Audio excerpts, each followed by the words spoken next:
Hey guys, tonight we're slipping into a world where Tuesday doesn't exist.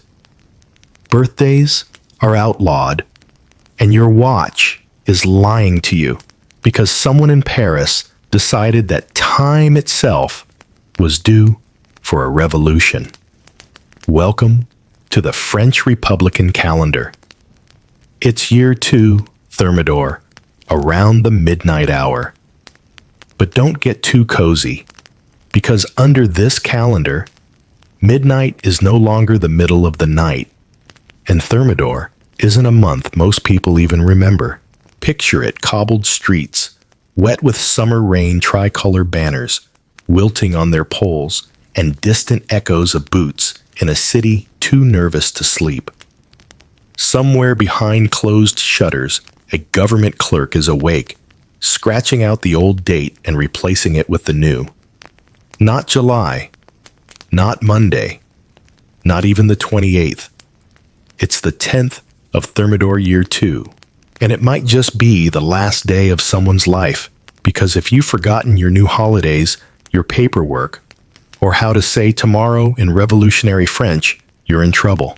So before you get comfortable, take a moment to like the video and subscribe, but only if you genuinely enjoy what I do here.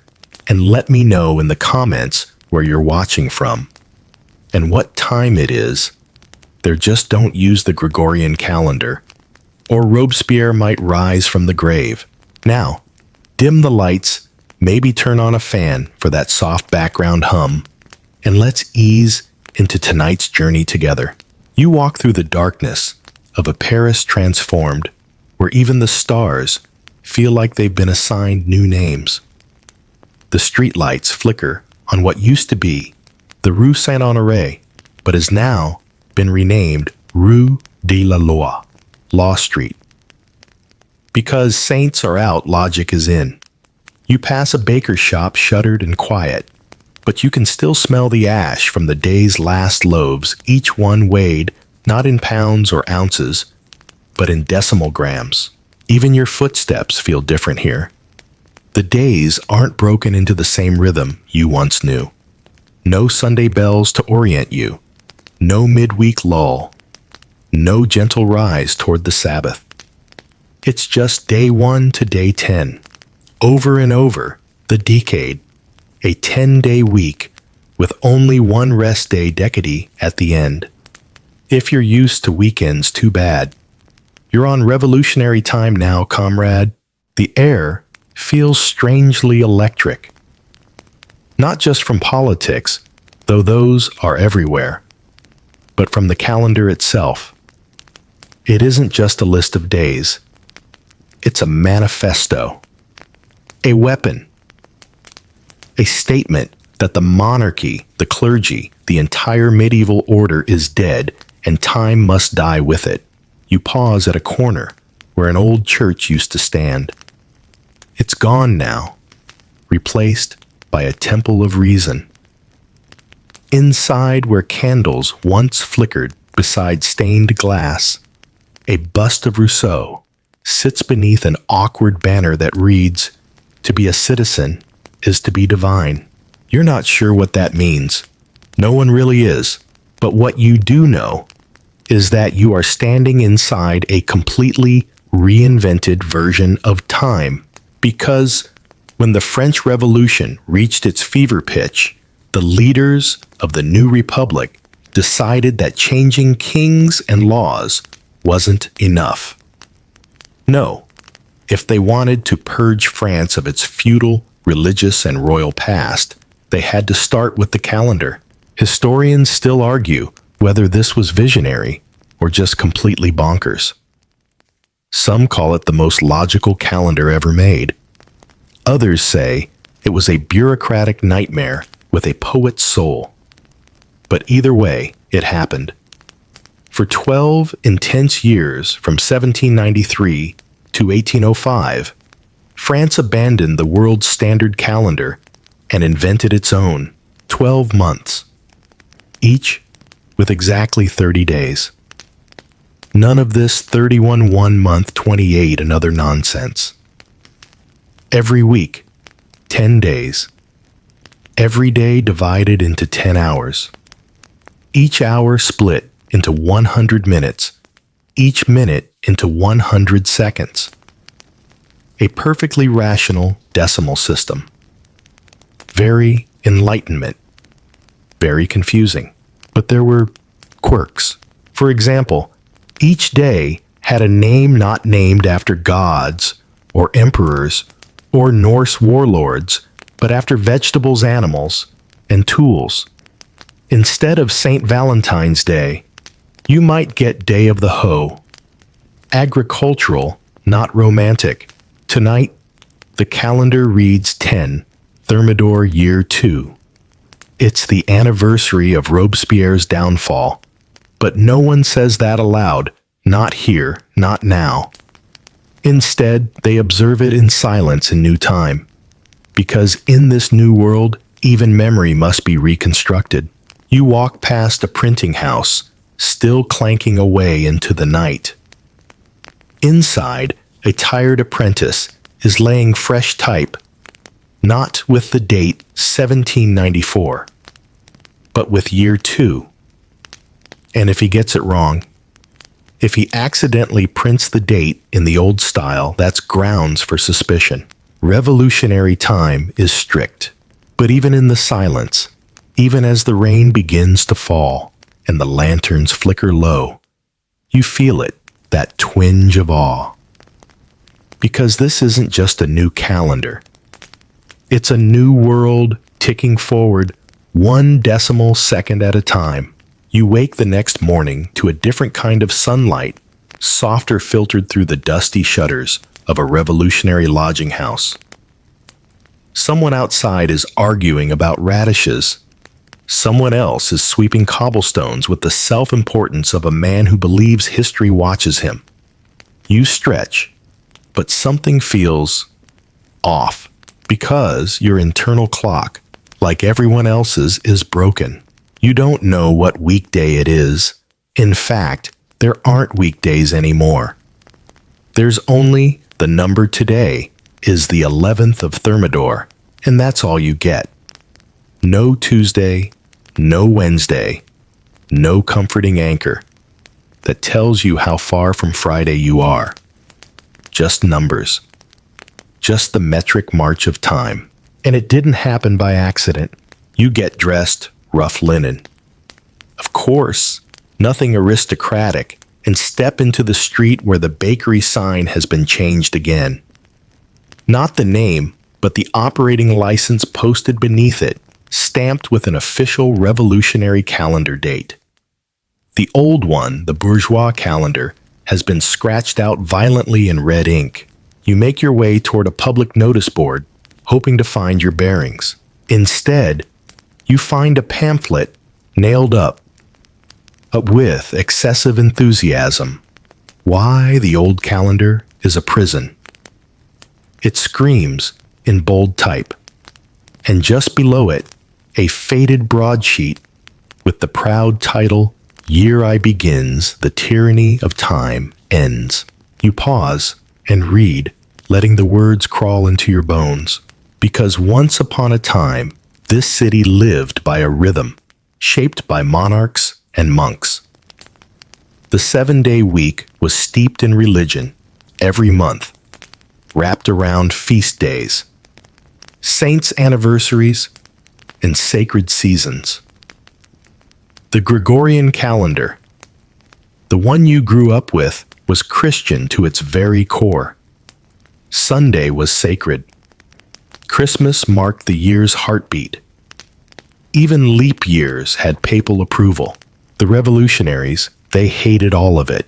To them, the Gregorian calendar was more than inefficient. It was a weapon of oppression. It reminded citizens of their bondage to king's bishops and the whims of ancient tradition. It told them when to rest, when to worship, when to marry. The new republic wanted none of that. So they did the most radical thing they could think of. They killed the old calendar. Historians still argue whether the change was driven more by ideology or by a very real frustration with the irregularity of dates. After all, why should some months have 31 days and others have 28? Why should February get all the weirdness? And what exactly was the point of Saints' Days when the church had been declared an enemy of the state? The logic was simple. If you're going to rebuild society from the ground up, you can't let time itself be ruled by superstition. And so, on 22nd September 1792, the day France was declared a Republic Year One officially began. Not in secret, not quietly, but with fanfare, fireworks, decrees. The clocks didn't just tick forward. They leapt off the table, wrapped themselves in tricolor sashes, and demanded a new existence. The names of the months were the first to go. No more January. February, March, those were Roman royal and religious. In their place came names drawn from nature, from farming, from the pulse of the earth. Autumn began the year, and it sounded like poetry. Vendémiaire, Brumaire, Frimaire. Then, winter nivose, pluviose, ventose, spring germinal, floreal, prairial, and summer, summer, came with Messidor, Thermidor, Fructidor. Each name described what the world did during that time. Pluviose for rain, Thermidor for heat, germinal for seeds. It was time reimagined as a seasonal song. You smile at the memory of your first attempt to learn them all. It took weeks. You still get germinal and floreal mixed up. You start walking again deeper into the city's center. Even the buildings look confused. Carved stone dates have been chiseled off. Church clocks are frozen, some missing their hands. People glance up at the sun, not because it's beautiful, but because they're trying to figure out how far into their decimal day they are. Oh yes, decimal time. We'll get to that nightmare soon. But right now, what you feel is the subtle ache of displacement. Because when time loses its familiarity, so do you. You forget birthdays. You forget anniversaries. You forget how to say next Wednesday, because Wednesday isn't a thing anymore. Even your own birth date sounds like a bureaucratic riddle. A woman beside you asks for directions and refers to the date as the third quintity of Thermidor. You blink. That's day 13. Or is it 15? You pretend to know and send her on her way. The funny thing, for all the disruption, there was something sincere beneath the change. The revolutionaries believed they were liberating people, not just from kings, but from confusion. From calendars that served the church. From months that meant nothing to farmers. From weeks that bent around the Sabbath instead of sunlight. It was utopian. It was wildly impractical. It was also kind of beautiful. And as the sun climbs higher, somewhere in the clouds above, it casts its light over a world that for a brief moment in human history tried to rewire the very gears of existence. And you just need to figure out if today is a market day or not. You step off the cobbled street and into a narrow square where a small crowd is gathered beneath a faded banner. Down with Sunday, up with Decady. A man in a blue waistcoat is shouting at no one in particular, waving a pamphlet overhead like it's a holy text. Except there's no holy anything anymore. It's the 12th of Thermidor, year 2. And yesterday, if you're counting by the Republican calendar, was Decady, the one and only rest day in the new 10-day week. You missed it. And your legs are reminding you there's no weekend anymore. The 7-day cycle you once took for granted is gone. Sunday, that lovely, sacred little pocket of rest, where church bells rang and bread tasted sweeter, has been abolished. Sunday, the revolutionaries said, was the crown jewel of the church's tyranny. So, it had to die. You shake your head, remembering your first decade. You were confused, exhausted, and had walked into a tavern hoping to hear a choir, only to be offered a public reading of the rights of man. It was not as catchy. The man with the pamphlet catches your eye and beams. Citizen. Have you celebrated reason today? You offer him a neutral nod, which is all the response he's really hoping for. He returns to his shouting more symbolic than sincere. This new rhythm of time was meant to free people, but mostly it just scrambled them. You wander to a shaded bench and sit down beside a shopkeeper, carefully repainting the day's date on his sign. 12 Thermidor, Quartiti. Not Thursday, Quartiti, the fourth day of the decade. You ask him how he keeps it all straight. He snorts. I don't, he says.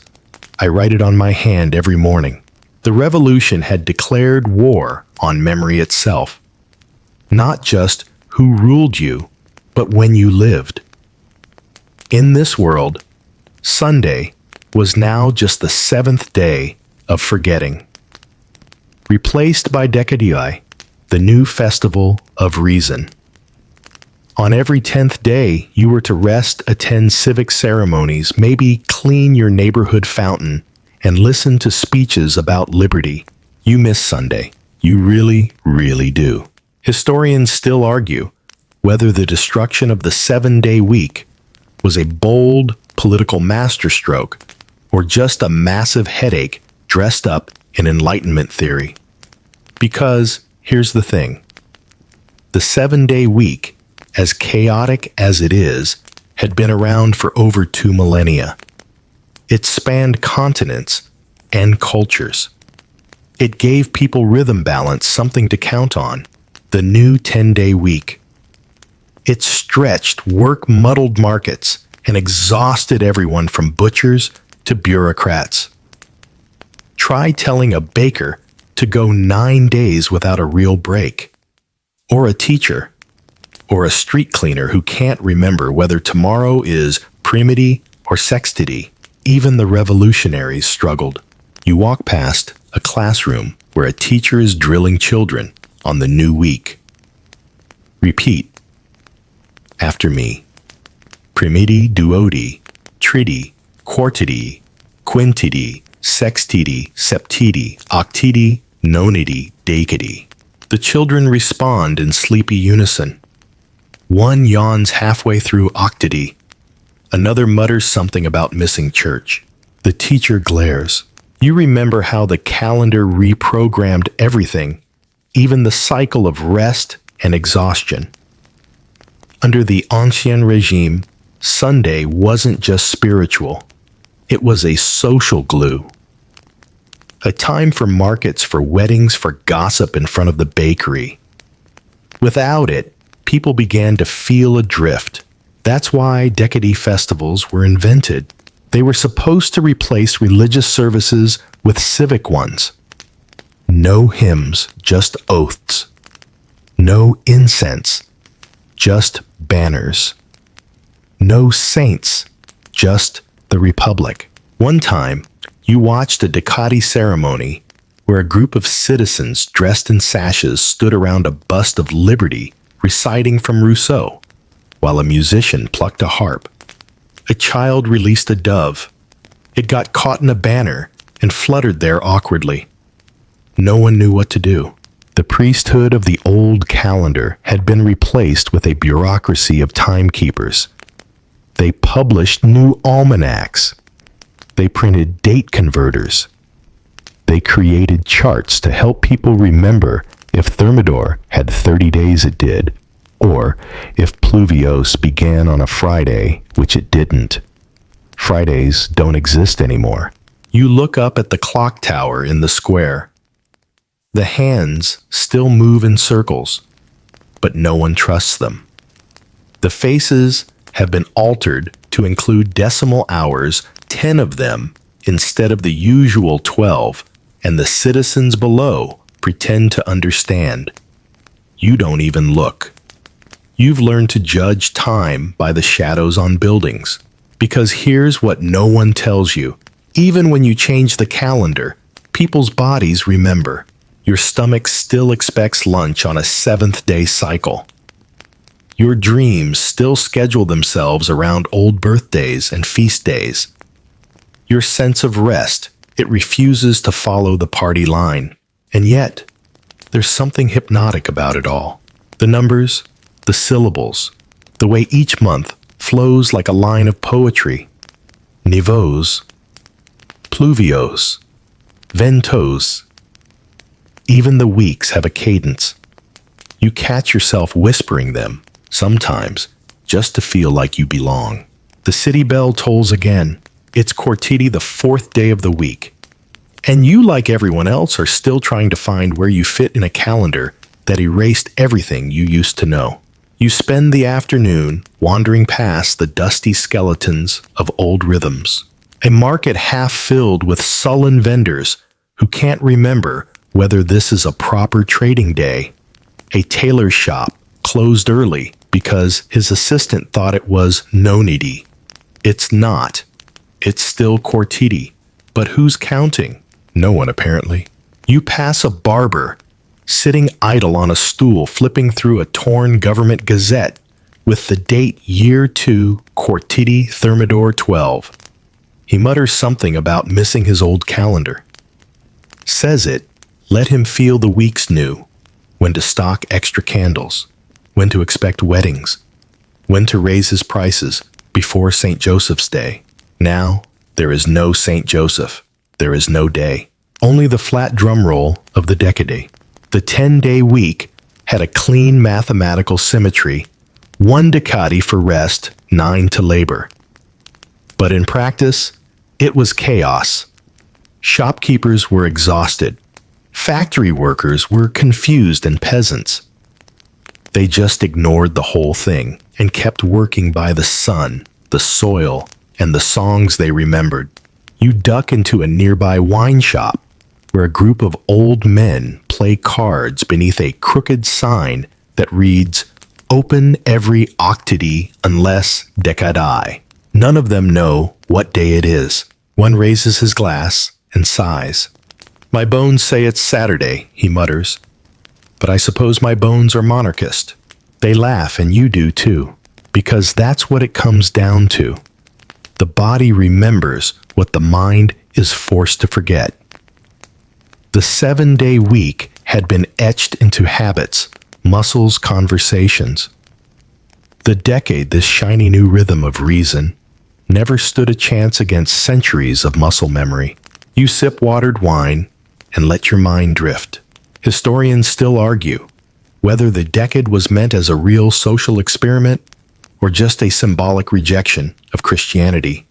Some say it was the product of radical minds who genuinely believed time could be purified. Others think it was a bureaucrat's dream turned national prank. Either way, it didn't land well, especially not in rural France. In the countryside, farmers kept using the old calendar in secret. They still called it Wednesday, still brought grain to market every 7th day, still celebrated saints' days quietly with whispered prayers and disguised pastries. A few even kept 2 calendars, one in the kitchen drawer, another hidden beneath the flour sacks. But here in the city, resistance was trickier. Public life revolved around the new system. State forms, school schedules, court dates, military orders. Everything bore the stamp of revolutionary time. If you used the wrong date in the wrong context, especially in year 2, you might get reported. Not jailed necessarily, but watched. And once you were on a list in revolutionary Paris, you didn't get off. Even letters had to toe the line. You remember receiving one from your cousin in the provinces, written carefully in the new format, Duo di Messidor, 22 year 2. But hidden in the margins, faint and faintly Catholic, she'd written P.S. Happy Feast of St. John. We remembered you at the fire. A quiet defiance. You feel it everywhere. In the weary shrug of a baker who hangs a closed for decades sign, but still opens the back door for regulars. In the old woman selling rosemary bunches from a cart painted with faded saint names she now claims are just her grandchildren. In the young couple arguing about whether their anniversary is on Quartity the 28th or Friday the 15th. It's both, and neither. You pass a small schoolroom near the river where children recite multiplication tables beneath a chalkboard that reads, "Today is Quartity. Tomorrow is Quintity." One child raises his hand. "But when is my birthday?" The teacher pauses. That's the trouble, isn't it? When you blow up the past, what do you do with the pieces that meant something? The calendar didn't just change the shape of time. It erased the personal landmarks, birthdays, death days, name days. In the Republic of Reason, there were no saints, and therefore no names to celebrate. No holidays based on miracles or martyrdom. Only the civic festivals assigned like flower rations, carefully spaced and suspiciously devoid of joy. You climb a narrow hill path as the sky softens into evening. It's still, Quartity still, Thermidor, still year 2. But none of those things comfort you, because without familiar rhythms, time stretches. Days bleed together like spilled ink on official paper. The decade is orderly, but it's also endless. You find yourself longing for something, anything with a heartbeat. A rhythm you didn't have to memorize. You pass a fountain where someone has chalked the old date in secret, Wednesday, July 30th. The chalk is half erased, but you see it. Someone else remembers. The wind shifts, and in the distance, a bell tolls from a decommissioned church tower. Just once. Not on any schedule. Not by permission, but there it is. A sound your bones still understand. You wake up to the sound of rain hissing through open shutters, splashing onto worn floorboards. It's early, though you can't say precisely how early. Your clock has been modified to count to 10, and you've never quite trusted it. Decimal hours sound clever until you need to know when breakfast is. Outside, the streets glisten, and the city smells like wet stone and overripe fruit. Someone is shouting about carrots. Someone else is cursing the calendar again. You smile, because today is the day of the parsnip. Yes, really. It's 13. Thermidor year 2. And according to the official Calendrier Républicain, each day of the year is named not for saints or celestial events, but for simple, earthy things. Plants, tools, animals, minerals. The revolutionaries wanted to replace holy days with harvests, meaning with matter. So they made a list, 30 days per month, 12 months. Each month broken into 3 decades of 10 days. Every single day with its own name. Not Monday, not St. Catherine's Day, but chicorée, navet, pioche, chicory, turnip, pickaxe. It's glorious. It's ridiculous. It's also surprisingly charming. You step out into the street as a delivery boy shouts, "Parsnip Day," to no one in particular. He grins. Hope it's good luck. You nod. You're not sure if he's serious or if he just enjoys the joke of living in a world where parsnips have a place on the sacred calendar. Historians still argue whether this naming scheme was sincere poetry or bureaucratic satire. On one hand, the calendar's architect Fabre d'Églantin was a poet and dramatist. On the other, he died in a revolutionary purge not long after his parsnip plan was enacted. Some say the calendar killed him. Some say the parsnip did. Either way, he left behind a legacy of agricultural devotion. No saints, no martyrs, just potatoes, manure, and the occasional wheelbarrow. You turn a corner and pass a florist arranging sprigs of thyme and basil beneath a chalkboard that reads, "Today parsnip. Tomorrow, vetch." You don't even know what vetch is. The month names are just as odd and poetic. You recite them to yourself like a lullaby. Vendemiaire, brumaire, frimaire. Nivos, pluvios, ventose. Germinal, floreal, prairial. Messidor, thermidor, fructidor. Each one chosen to reflect the rhythms of nature rather than the dictates of ancient Rome. Thermidor, where you now find yourself, means heat. The heat of revolution. The heat of summer. The heat of decisions made too quickly. And on this 13th day, where the rain feels out of place and the markets have begun to rot slightly at the edges, the name feels ironic. You stop beside a stall where a bored vendor is carving vegetables into little figurines. A parsnip knight jousting with a beetroot. He glances at you. You know he says on day of the hoe, "I carved a guillotine." You raise an eyebrow. He shrugs. It was oddly therapeutic. This is the surreal genius of the new calendar. It demanded people reimagine their world. It stripped time of its inherited meaning and then reassigned meaning root by root, tool by tool.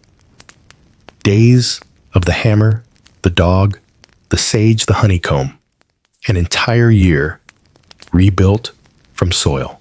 It didn't stop with naming. Official planners published almanacs, illustrated guides filled with each day's object, complete with suggested celebrations. On the day of the spade, honor manual labor. On the day of the ox, reflect on perseverance.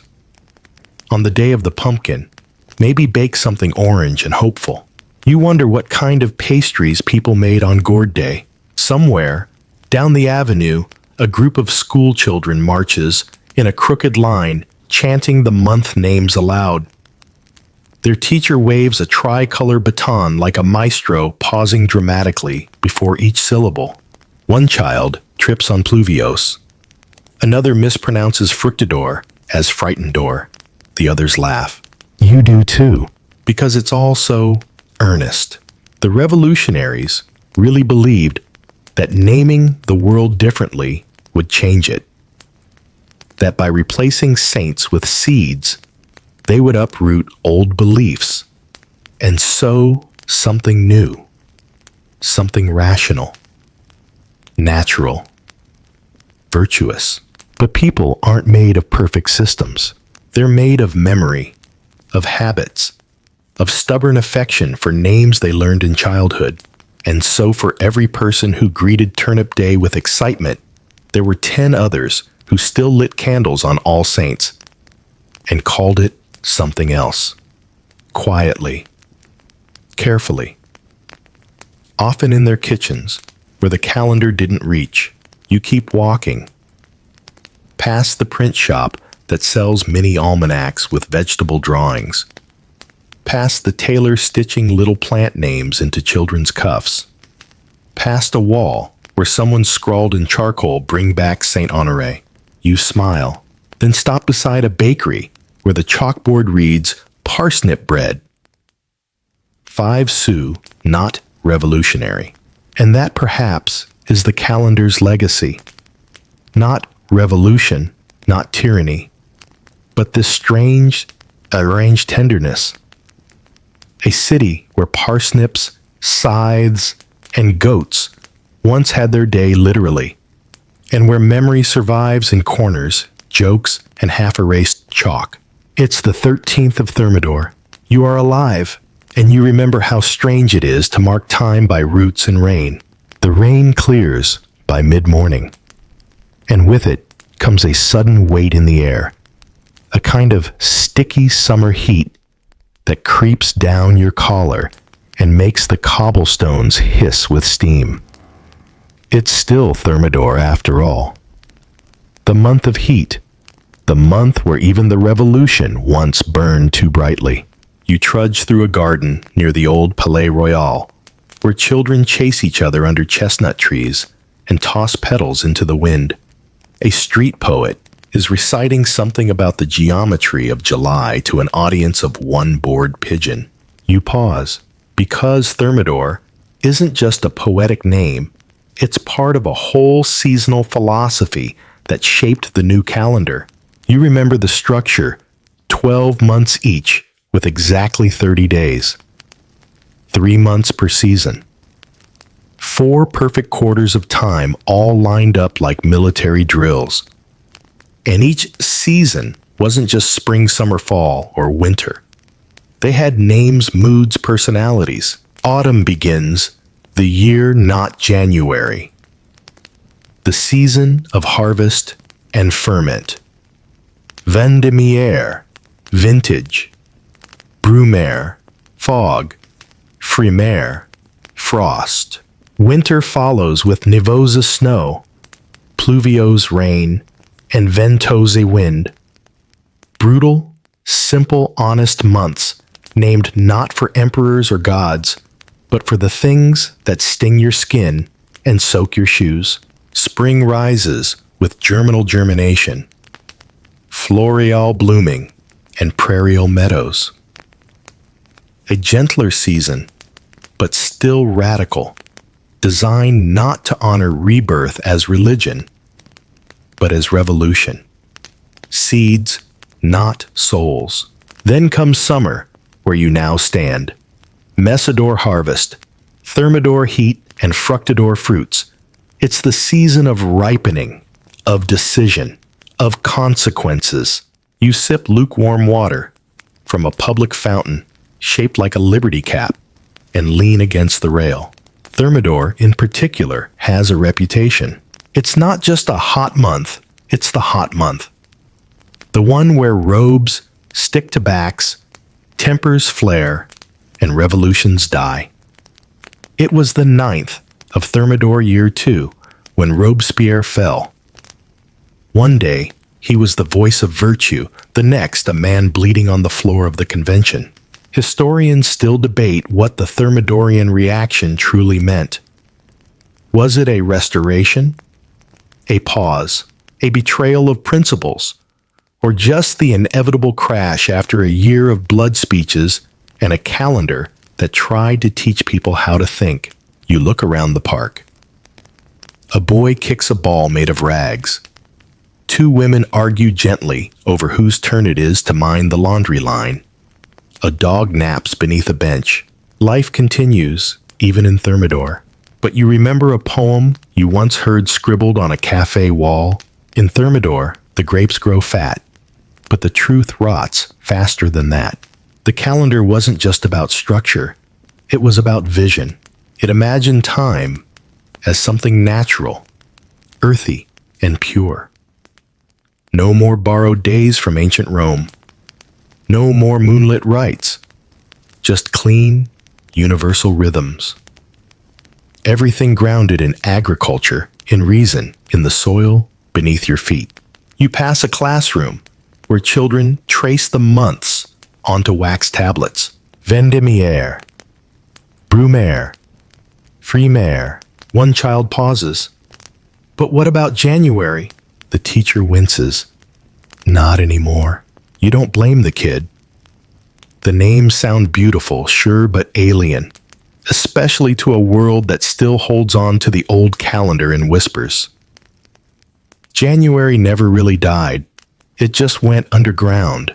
At the edge of the square, a shopkeeper sets out a small chalkboard, Thermidor sale, decady only, honey and pickled plums. You think about buying some. You don't. You're not even sure what day of the decade it is anymore. Quintididi sextidi. Something that sounds like a seashell.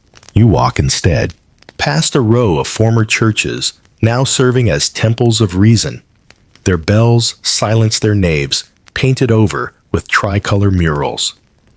One of them has a mural of the four seasons, each personified not by gods or angels, but by farmers, smiths, and washerwomen. Spring wears a garland of wheat. Summer fans herself with a scythe. Autumn holds a barrel. Winter just shivers stoically in a blanket. And there at the top, carved in small letters, time belongs to the people. You stop, not because it's inspiring, but because it's complicated. The people didn't ask for time. Not this time anyway. Not a time without saints, without Sundays, without July. But for a while, just a while they tried, and there's something beautiful in that trying.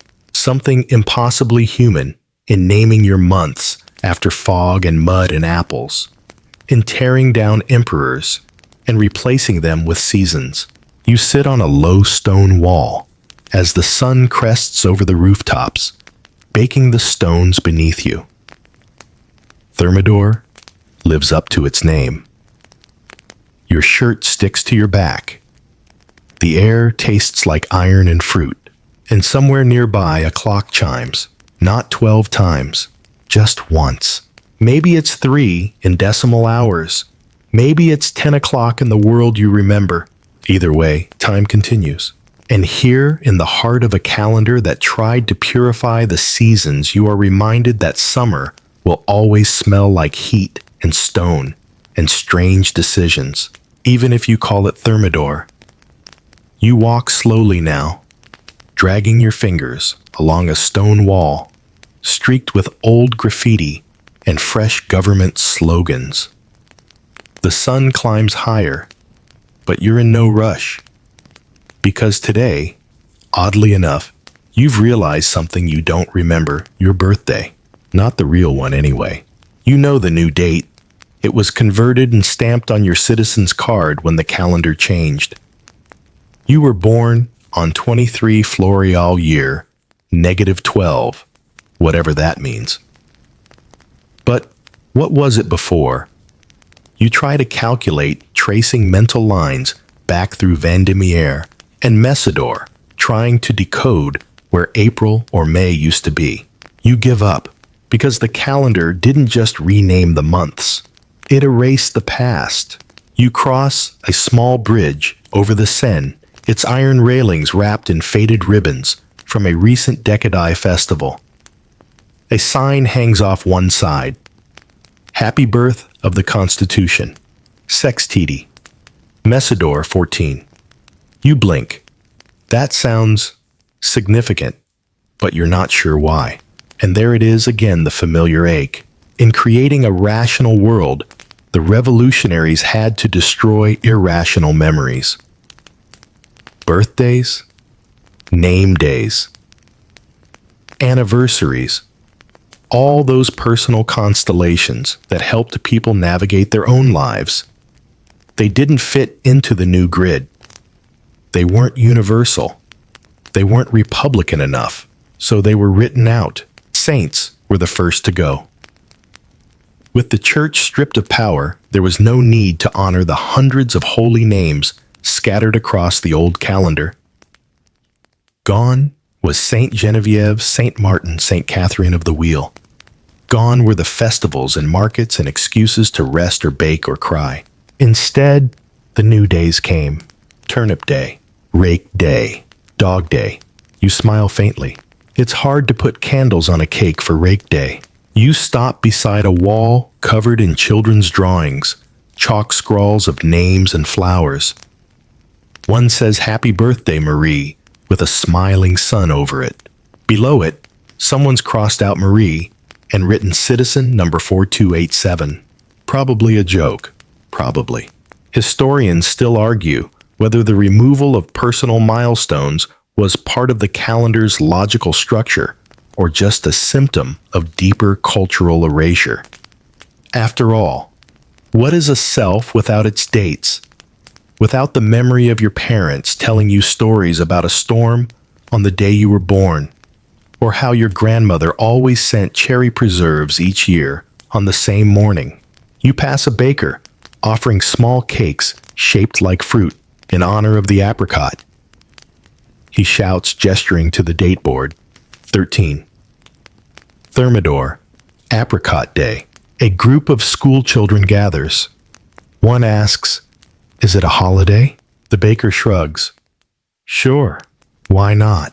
This is how people resist, not with fire, but with flour. You remember how the old feasts used to feel. Saint days and birth dates marked by dances wind the odd goat parade. Now, under the Republic, the calendar is uniform. Every month is equal. 30 days, 3 decades, 10-day weeks. No favoritism, no indulgence. Except people still crave specialness, so they invent it. They whisper old names. They hold unofficial dinners. They light candles, not for saints, but for memories they're not supposed to keep. You keep walking. A small shop tucked between 2 apartment blocks has a curious sign in its window. Calendars recalculated. Discretion guaranteed. Inside, a woman with sharp eyes and ink-stained fingers looks up from a stack of parchment. You nod once. She slides over a chart, 2 columns side by side. On one, the old calendar. On the other, the new. You point to a date 23 Floreal. She traces her finger across the page. May 12th, she says softly. You exhale. That was it. That was your birthday. For a second, it returns. The scent of lilacs, the warm bread, the soft voice that used to hum in the kitchen. Your mother, probably, or a neighbor. You're not even sure anymore. The woman nods, slides the chart back.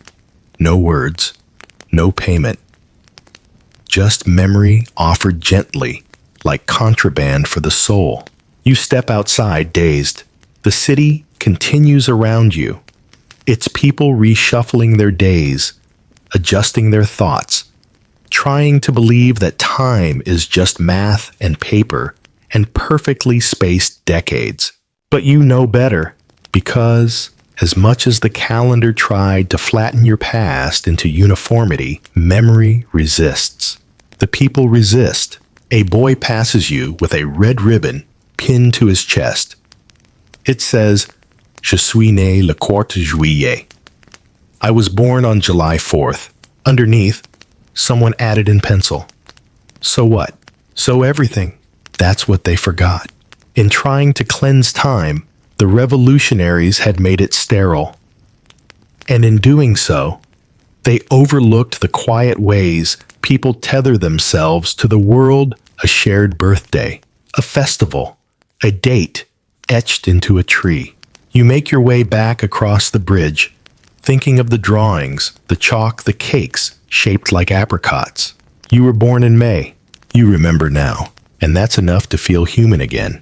It's the afternoon of 14th Thermidor, and the bureaucrats are out in full force. You wander toward the administrative quarter rows of heavy stone buildings with names like Bureau of Civic Vigilance and Commission for Metric Compliance.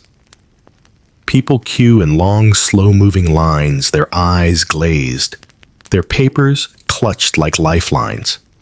Each form stamped, each date converted, each name doubly verified. You take a number and sit down near the back of the Ministry of Temporal Rectification. Your request: a new citizen certificate to replace the old one, now invalid, because it still bore your Gregorian birth date. The man next to you sighs into his tricorn hat. Had the wrong year on my marriage license, he mutters. Turns out I was married to my wife before she was born. You glance sideways. That must have been awkward. Not as awkward as trying to explain it to the conciliation board of Decady Affairs. You both sit in silence for a moment. Because this right here is where the revolutionary calendar stopped being poetic and started being a pain. Forms, errors, delays, everything had to be translated. Your rent contract, wrong dates. Your business license needs reissuing. Your grandmother's will, good luck. See, the calendar wasn't just an abstract shift. It was law, mandatory. And if your paperwork didn't match the system, ground to a halt. No exceptions, no grace period. You either complied or got left behind in a pile of increasingly irrelevant documents. You watch a clerk behind the desk shuffle through a stack of forms so thick it could repave the street outside. He rubber stamps each one with a heavy, almost theatrical thud. 15 Thermidor Year 2. Behind him, a dusty poster, one people, one republic, one calendar. You're starting to understand why people lie.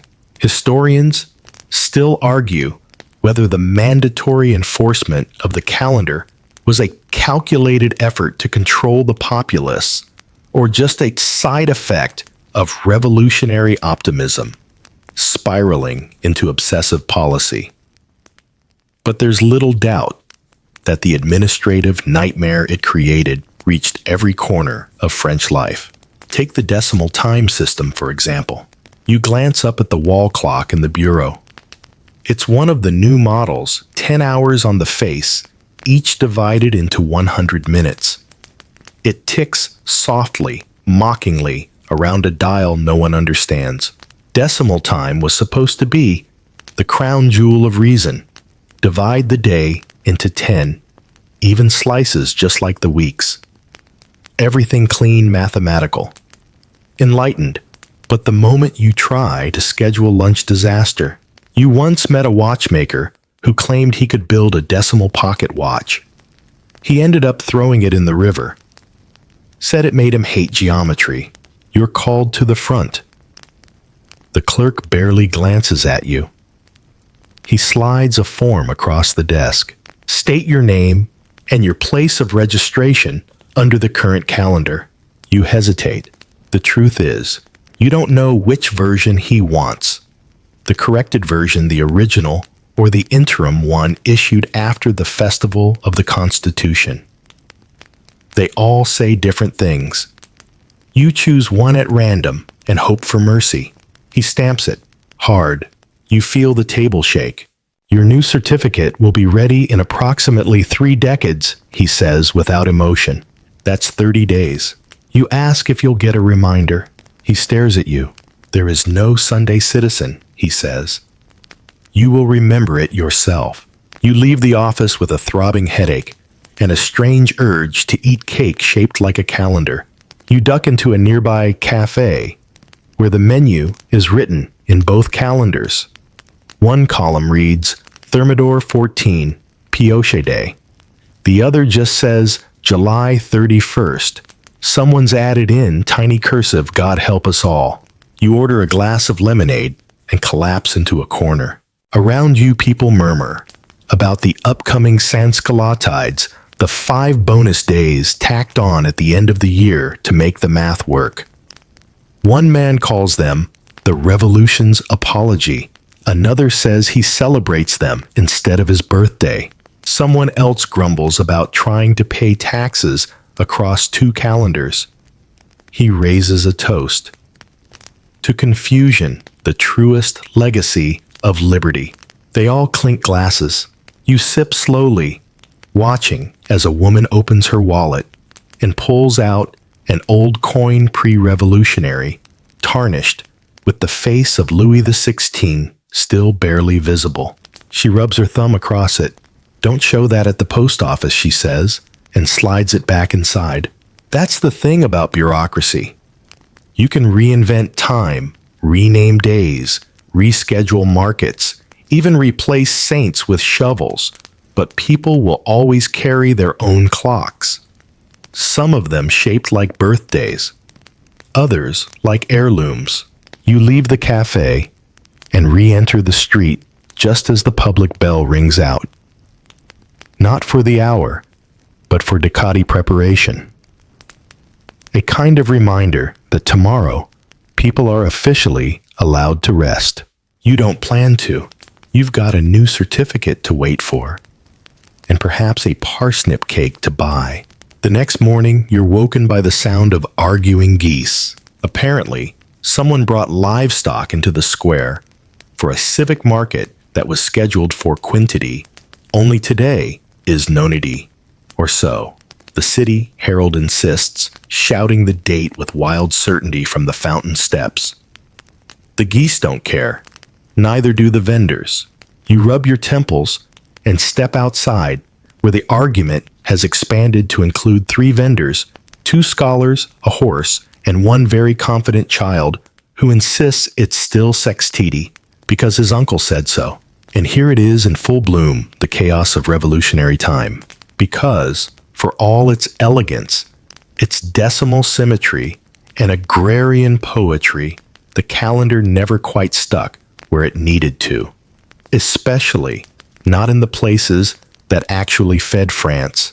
The rural towns, the frontier villages, the muddy farms where people still measured time in sunrises, church bells, and the thickness of stew. In those places, the decade was a rumor. The months were a joke. And the officials, who tried to enforce the calendar, let's just say they were treated like sheep trying to govern wolves. You remember one story from the provinces. A government agent arrived to confiscate all Gregorian calendars in a village near Lyon. By sundown, someone had nailed a carrot to his door and written, "Return on Pumpkin Day." He never did.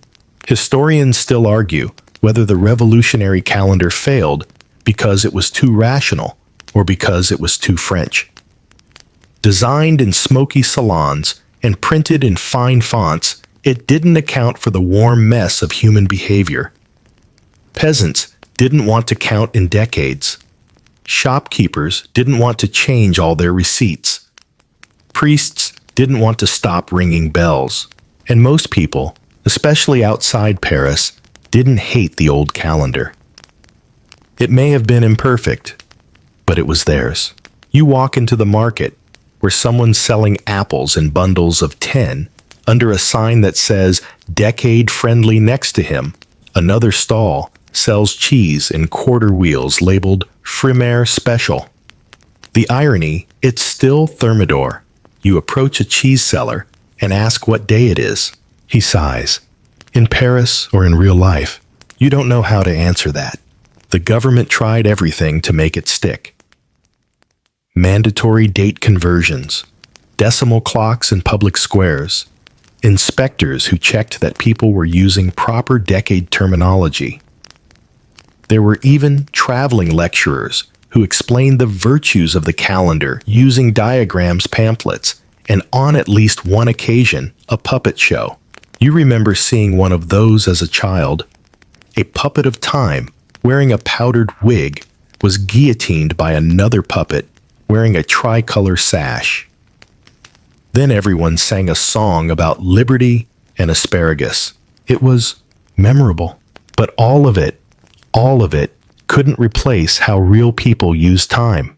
A merchant once told you he got fined for writing Tuesday on a shipment form. He had simply forgotten out of habit.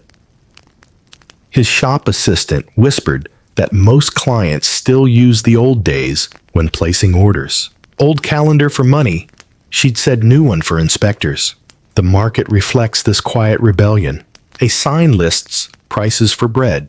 5 sous, Floreal, 6 sous, Thermidor. Market fluctuates with rainfall and political arrests. Someone laughs. It's not a joke? Not really. You pass a stall where a woman is embroidering handkerchiefs with the month names. She offers one to you, Fructidor stitched in gold.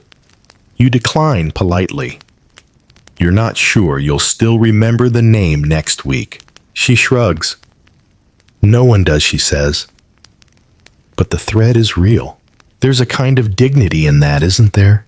The calendar was meant to unite everyone under the banner of rational time.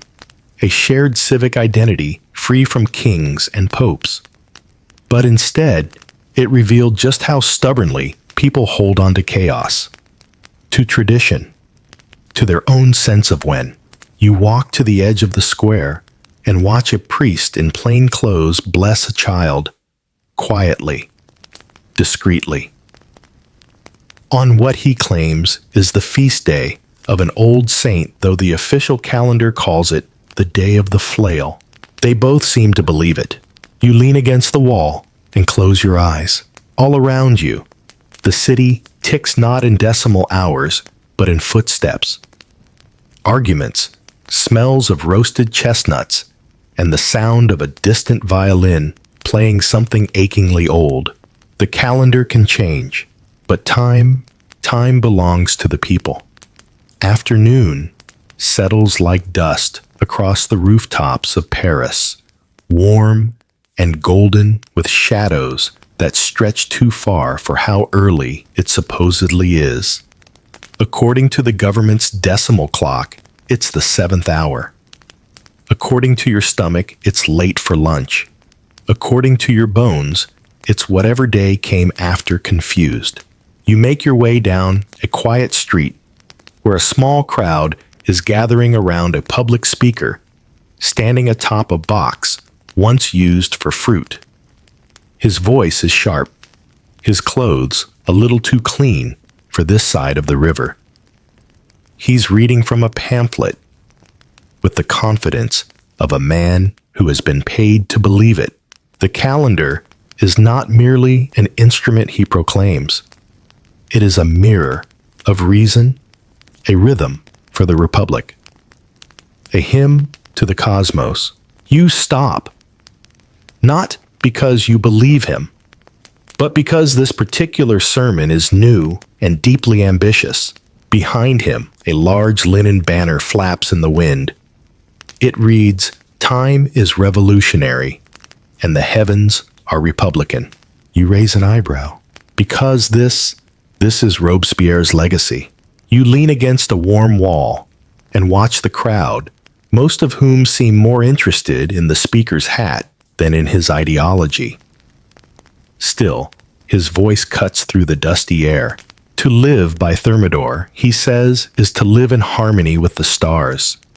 To count time in decades is to reject tyranny. The old calendar was arbitrary. This one is cosmic. Someone near you whispers, "Does the cosmos know what day it is?" You stifle a laugh. But the speaker has touched on something real, something dangerous. Because at the height of the French Revolution, especially during the Terror, the calendar wasn't just paperwork or poetry. It was purity. Time was moral, sacred, weaponized. Robespierre saw the calendar as an extension of virtue. By restructuring time, the people would restructure their thoughts, their souls, their very perception of the universe. Historians still debate whether he genuinely believed the calendar could create moral citizens, or if it was just another mechanism of control. But one thing's certain, under Robespierre, the calendar became holy, a civic religion. You saw it once with your own eyes. It was at the festival of the Supreme Being. A strange, theatrical affair. The Committee of Public Safety transformed Paris into a kind of secular cathedral. There were paper mountains. Robespierre stood like Moses atop a man-made peak, his arms raised in beatific triumph. He wore blue. People whispered that he looked like a prophet or a corpse. At that moment, the calendar wasn't just ticking forward. It was ascending. It promised a future with no priests, no kings, no sins of the past. A future counted not in meaningless saints' days, but in days of the plow, days of the cow, days of the hammer and the hope. You wander away from the speech, your thoughts heavier than the afternoon air, because you remember how quickly the dream soured, how the calendar, once a symbol of liberation, became a tool for measuring loyalty.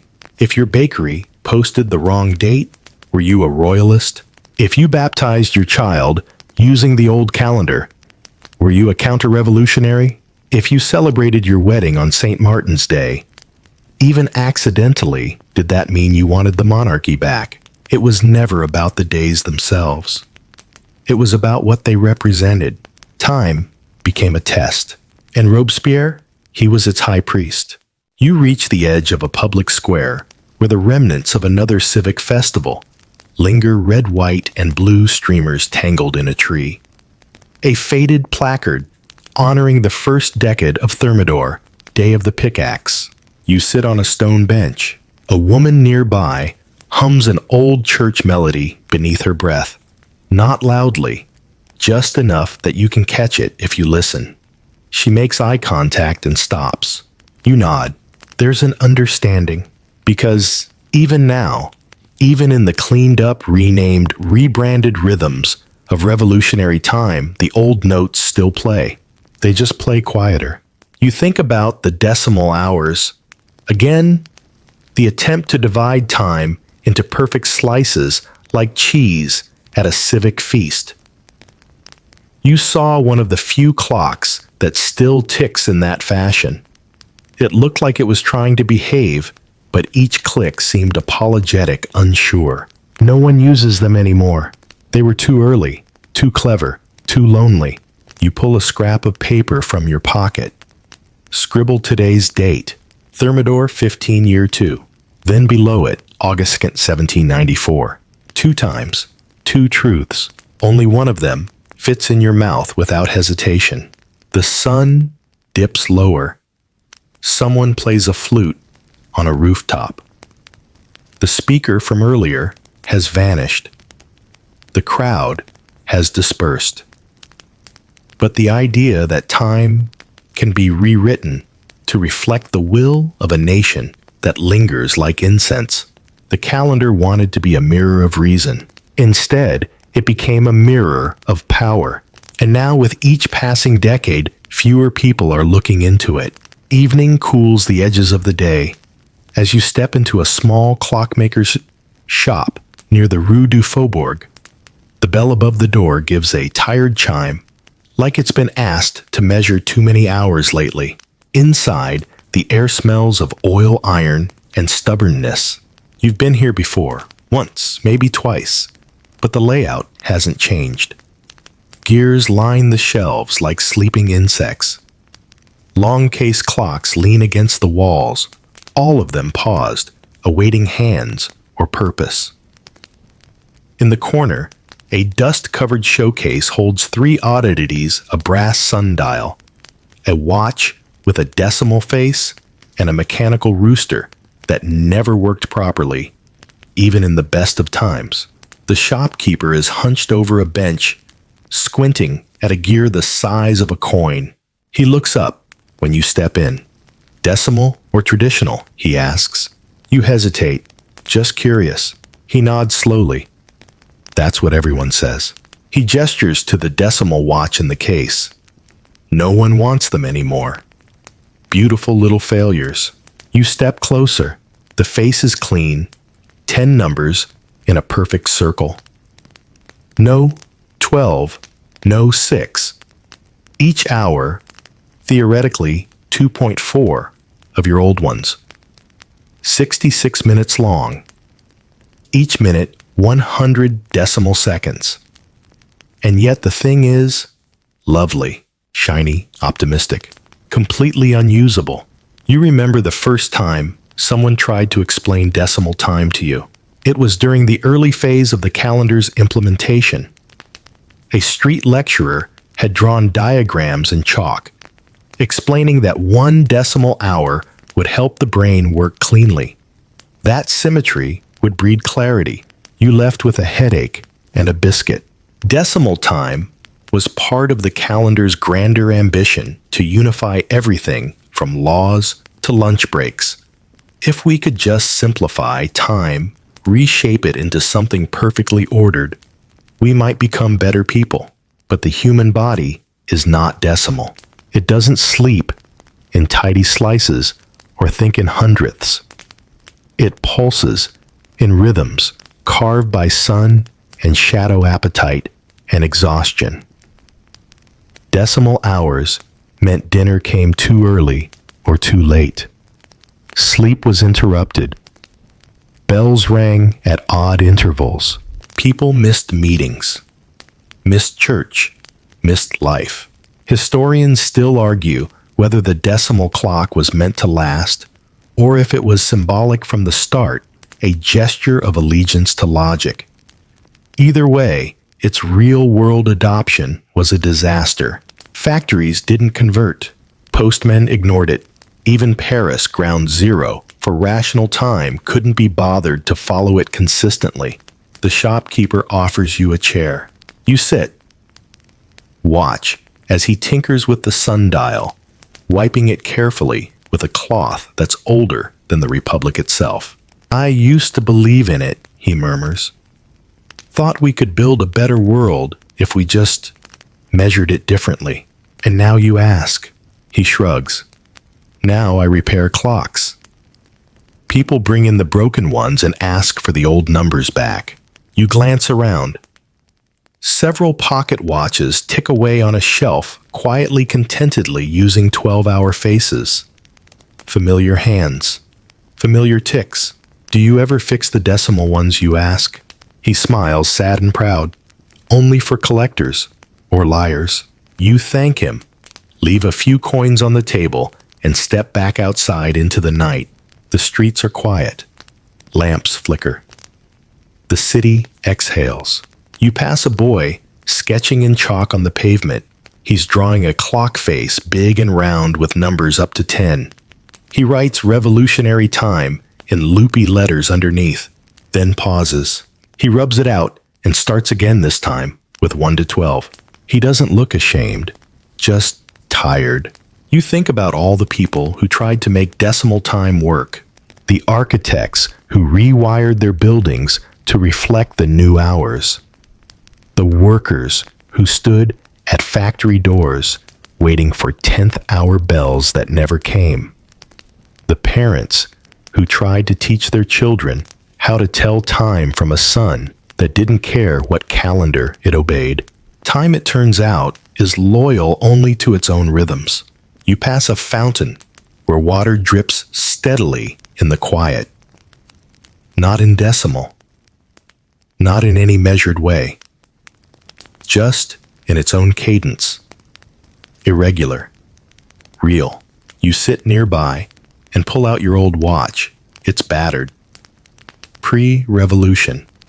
The glass is scratched. The second hand lags when it's humid, but when you press it to your ear, it still ticks. 12 hours, 60 minutes, 60 seconds. Unreasonable, imperfect, and completely human. You walk the city. After dark, your watch ticking quietly in your coat pocket. A sound so familiar, it feels like breathing. The streets are emptier now. Candlelight flickers behind shutters, and only the occasional clatter of a cart or murmur of laughter breaks the hush. Somewhere a dog barks twice, and then forgets why. You pass an alley where a group of students huddle around a low table playing cards by lantern light. A sign leans against the wall. Tonight's game. Calendar roulette. You pause. One player explains they each take turns calling out a random revolutionary date. The others have to guess the corresponding Gregorian one. If they get it wrong, they drink. Someone slurs, 18 Brumaire, year 8. Another guesses, November something. Laughter. The bottle is passed. The real answer, someone mumbles, is when Napoleon took power. No one seems particularly bothered by the details. You smile, because this is the fate of all systems. Pushed too far, they become games. Trivia. Background noise. Earlier today, you saw a man selling hand-drawn calendars from a push cart. One side had revolutionary months and vegetable days. The other side, in faded ink, still used January and Sunday and Easter. He sold both, of course. He understood his customers because outside the bureaucrats, the ideologues, and the decimal clockmakers, there lived a quiet resistance. Not in protests, but in habits, in smiles, in shrugs. Like the seamstress who still embroidered St. Anne's Day into pillowcases, then claimed Anne was a goat. Like the bookseller who filed his volumes under both calendars, Floreal and May, depending on who asked. Like you walking the streets with your old watch ticking against your ribs. Historians still debate how deep the rejection went. Was it nationwide? Was it passive-aggressive? Was it laziness or loyalty? But the truth doesn't care. It's there. In the facts, people stopped using the new calendar long before it was abolished. They simply drifted away from it. You make your way toward a familiar bridge where a street musician strums a slow tune. The melody doesn't belong to any festival, certainly not a decady hymn. It sounds older, folkish, like something sung on a feast day that's now illegal. You lean on the stone rail. Across the river, the dome of a repurposed cathedral gleams faintly. It's now called the Temple of Universal Worship. But most people just call it the Dome. No one says what they worship there anymore. Maybe time, maybe not.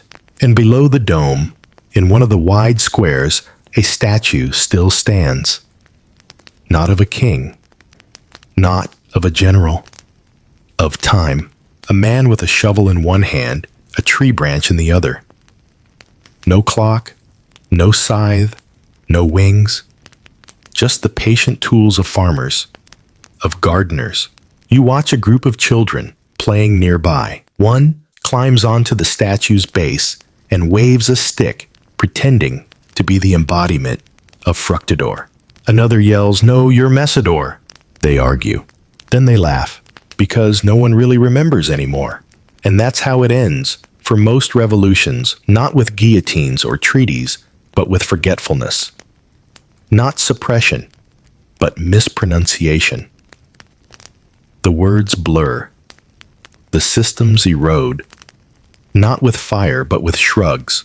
You start walking again, back toward your small apartment above the print shop. As you pass familiar storefronts, you notice little contradictions.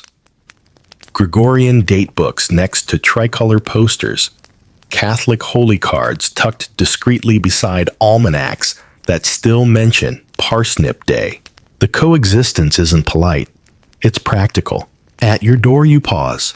Someone's written in chalk beside the entrance. Today is Tune August, or Thermidor 15, or maybe both. Go to bed. You chuckle, rub the chalk a little smoother with your sleeve, and step inside. The calendar isn't gone yet, but it's losing its grip. People will smile at the names Vendémiaire, Germinal, Fructidor, but they won't schedule their lives around them. And maybe that's all right. Maybe time, real time, lives somewhere else entirely. Not in the pages of a civic almanac or the hands of a decimal clock, but in the rhythm of footsteps on stone, in bread dough rising on a windowsill, in lullabies still sung in months that no longer exist on paper, and in quiet laughter beneath a statue of a man holding a shovel on a day once called the Day of the Apple. Morning returns to Paris with the clatter of hooves and the scent of heat-stirred dust. But something is different today. Subtle, like a breeze shifting direction. The city hums a little lower. The bureaucrats speak a little softer.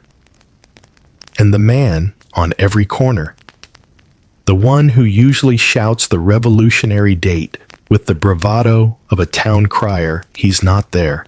You walk past the Bureau of Civic Timekeeping, expecting the usual line of citizens arguing over stamp errors and calendar misprints, but the doors are shut. A notice hangs crookedly from a nail. Due to administrative adjustments, public access will resume on Quarterty or its future equivalent. You blink. Even the officials don't seem sure anymore. Because change is coming. Not the loud kind with fanfare and declarations. No, this is the quiet dismantling of the calendar. The part where things simply stop working, and no one rushes to fix them. You buy a small paper at a café, Le Courrier de la République. It's thinner than usual, the ink faint. But there on page 2, sandwiched between a wine tax proposal and news of a grain shipment, is the headline, General Bonaparte proposes return to traditional timekeeping. You reread it 3 times. No exclamation marks. No thunder. Just a sentence that feels like a stone dropped in a pond. Because Napoleon Bonaparte, fresh from his victories in Italy and smelling of ambition, has no time for novelty. He prefers clarity, discipline, clocks that the army can read, ledgers that make sense. He isn't denouncing the calendar, not yet. He's simply offering an alternative. And in a country exhausted by reinvention, that's enough. Historians still debate Napoleon's true motives. Some say he saw the calendar as a nuisance. Others believe he knew it symbolized a revolution he no longer needed. But regardless of intent, the effect was swift. You pass a government building where a clerk halfway through updating a poster simply stops. The date reads Thermidor 17, and then nothing. Inside, people talk about next week, again, instead of the next decade. You overhear a teacher explaining the months to her class using both calendars. Messidor is July. Fructidor is August. And so on, children. But don't worry too much. There may be changes. The children just nod. They've already switched once. What's one more? You head toward the Place Vendôme, where whispers of Bonaparte's rise are thick in the air.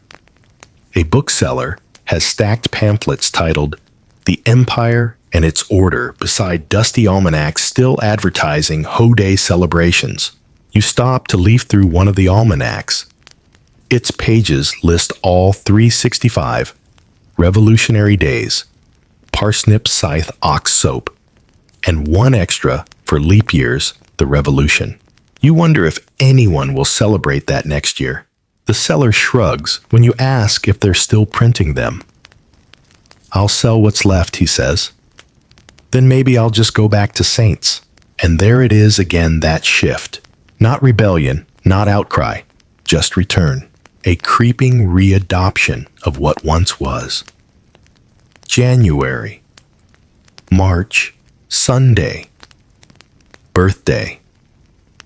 The names that never quite left, that clung to people's mouths, even when the law demanded otherwise. You pass a bakery offering loaves, baked fresh for St. Peter's Day. You glance inside. The baker sees you. He winks. No one reports it. Not anymore. Because the revolution that tried to control time has run out of it. Bonaparte isn't shouting. He's not tearing down the calendar.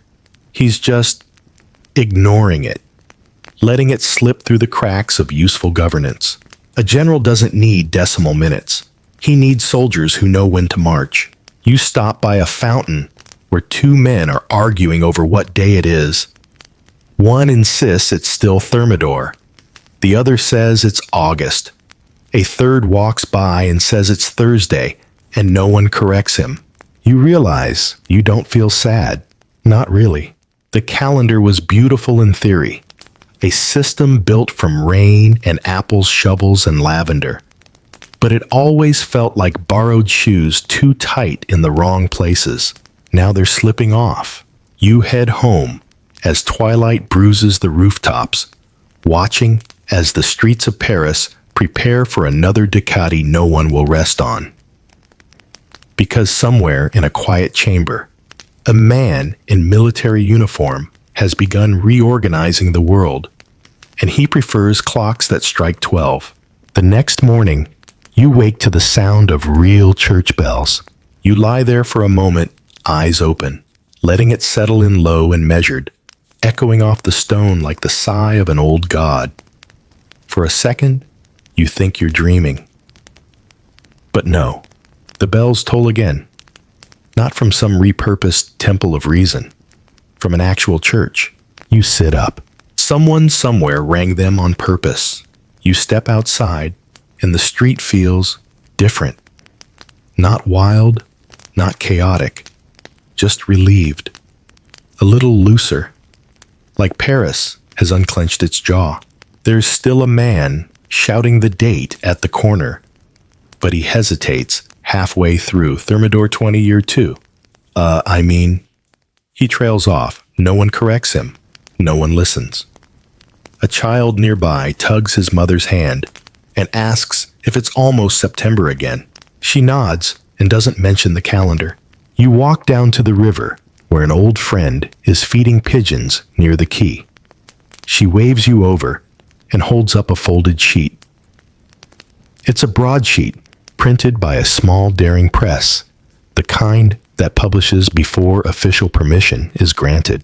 Its headline reads Imperial Decree, Expected Calendar Revision Imminent. She taps it.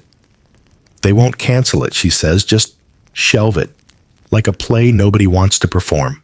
You sit beside her. She's not bitter, just tired.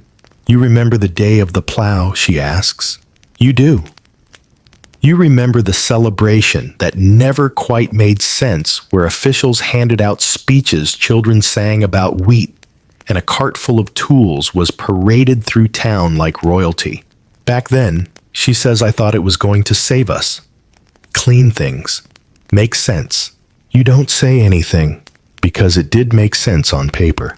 12 perfect months, each with 30 days. Every day named for a tool or plant.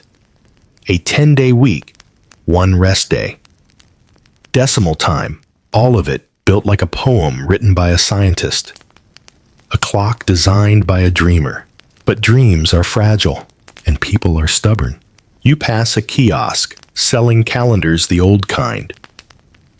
January through December, saints and feast days, lovingly restored. There's a line. Someone in front of you jokes, wonder if they'll keep Pumpkin Day. Someone else replies, only if Napoleon eats pumpkins. Everyone laughs. The revolution's calendar has become a curiosity, a trivia question, a stage prop. The new empire isn't going to burn it. That would be too loud, too righteous.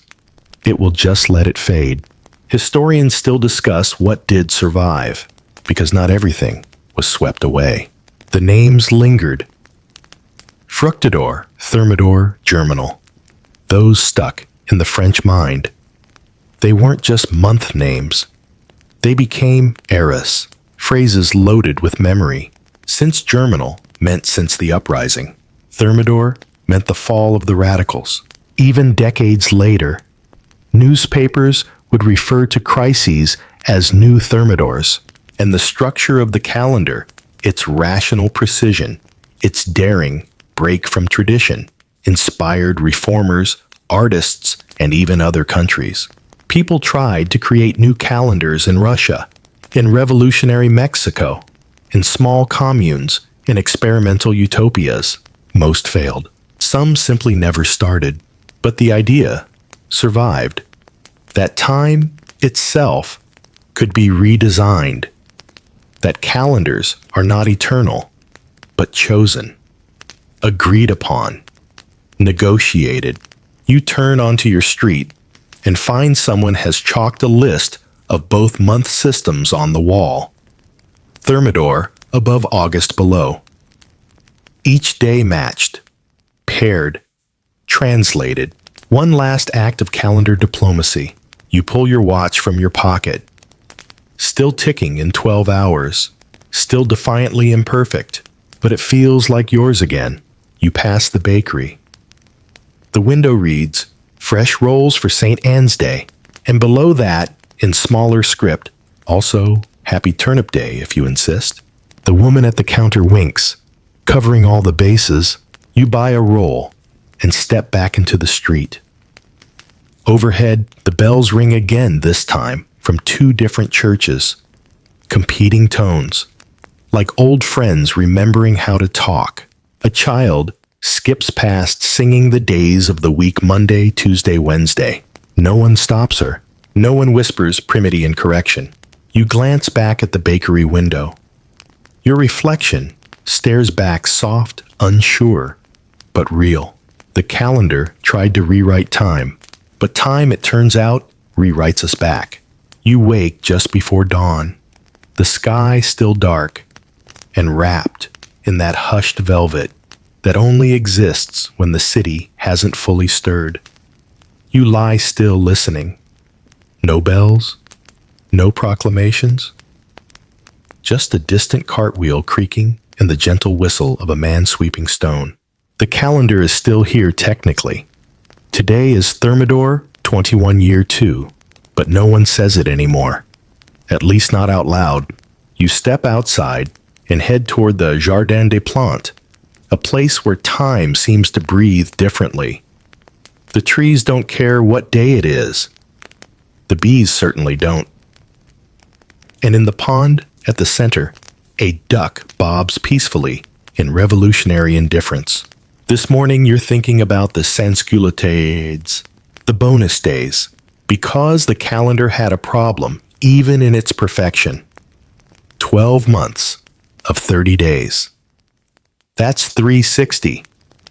But the Earth stubbornly takes 365. And a quarter to make its round. So they added 5 extra days at the end of each year. Not in any month.